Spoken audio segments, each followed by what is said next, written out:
Hi வணக்கம் A B tours and travel Chennai.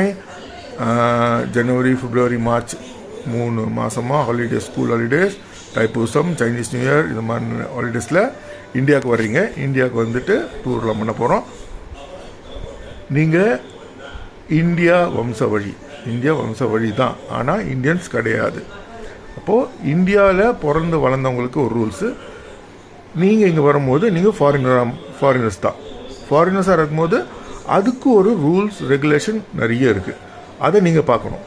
அப்போது நீங்கள் இந்தியாவுக்கு வரும்போது அதுக்கு உண்டான ஃபார்ம், அதுக்கு உண்டான டாக்குமெண்ட்ஸ் இதெல்லாம் கரெக்ட் பண்ணிட்டு தான் இந்தியாவுக்குள்ளே வரணும். அப்போது அதில் என்னென்ன தேவை, முதல்ல எடுத்த உடனே விசா உங்களுக்கு ஃப்ரீ, அது ஒன்றும் பிரச்சனை இல்லை. ஆனால் விசா ஃபார்மில் நீங்கள் ஃபில்அப் பண்ணணும். இங்கே எந்த ஹோட்டலில் தங்க போகிறீங்க, யார் கூட டூர் பண்ண போகிறீங்க, யார் எங்கெங்கே போகிற விஷயம், இதெல்லாம் டாக்குமெண்ட்டில் இருக்கும்.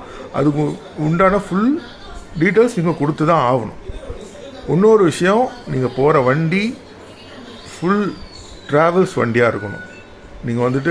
நீங்கள் எங்கள் சொந்தக்காரர் இருக்காங்க, நாங்கள் அவங்க கூட ஒயிட் போர்டில் போகிறேன்னு சொன்னால் அதுவும் உங்கள் ரிஸ்க்கு, அது நீங்கள் எடுத்துக்கிற ரிஸ்க்கு. அது இன்சூரன்ஸ் கிடையாது, உங்களுக்கு இன்சூரன்ஸ் கிடையாது. ஃபாரினர்ஸ்க்கு டூர் போகிறதுக்கு இன்சூரன்ஸ் கிடையாது. நீங்கள் லோக்கலில் சும்மா அங்கே பக்கத்தில் இருக்கிறதுல போகிறீங்கன்னா ஓகே. டூராக போகும்போது அதில் உங்களுக்கு இன்சூரன்ஸ் இருக்காது. அது அவங்களுக்கு சம்மந்தப்பட்டவங்க அவங்களுக்கு மட்டும்தான் அந்த இன்சூரன்ஸ் இருக்கும்.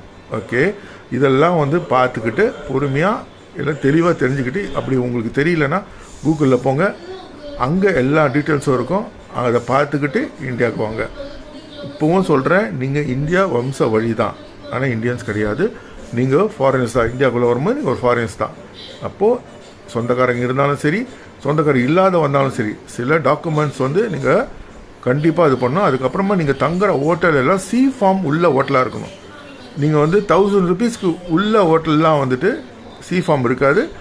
நாளைக்கு உங்களோட டாக்குமெண்ட்ஸ் ஏதாச்சும் ஒரு காசு தொலைஞ்சிருச்சு, அதுக்கப்புறமா பாஸ்போர்ட் தொலைஞ்சிருச்சு, இதெல்லாம் நீங்கள் போய் கம்ப்ளைண்ட் கொடுக்கும் போது அவங்க நீங்கள் எந்தெந்த ஹோட்டலில் தங்கியிருக்கீங்கன்னு பார்ப்பாங்க. அப்போது அந்த சி ஃபார்ம், நீங்கள் இந்த நாளில் இங்கே தங்குனீங்க அப்படின்னு சொல்லிட்டு அந்த ஹோட்டல் சம்மந்தப்பட்டவங்க உங்களோட டாக்குமெண்ட் வாங்கி ஃபார்ம் ஃபில்அப் பண்ணி அந்த ஃபார்மை இமிக்ரேஷன் ஆஃபீஸ்க்கு டெய்லி அனுப்புவாங்க. அந்த டெய்லி அனுப்புறது இல்லைன்னா ரொம்ப பிரச்சனை. நீங்கள் போயிட்டு பெரிய பெரிய விஷயத்தெல்லாம் சந்திக்க வேண்டியது வரும்.